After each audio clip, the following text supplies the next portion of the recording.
Now I wanted to give you guys a quick run through on using a pre-printed verse directory. This is whether you print your own or you get one of ours, or you just find one online that you want to add to your Bible.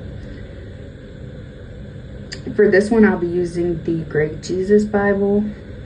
I have my tabs. I get those again from Amazon in bulk. I have printed my verse directory already.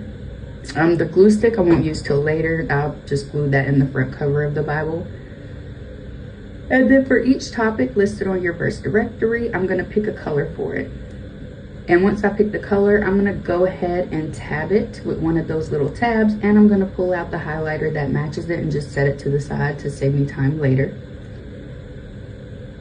And these verse directories will have every single verse already listed under the topic. It's 5 of them, so I'm going to be highlighting and marking all 5 of those.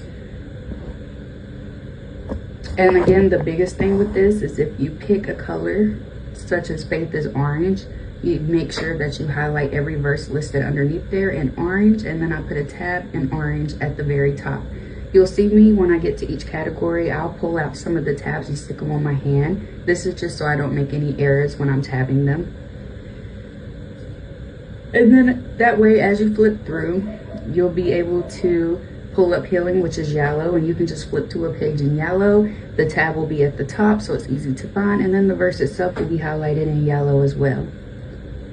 And then I'll just go through and do this for every single topic. Again, it takes probably about an hour, maybe a little over an hour, to go through and do the entire verse directory.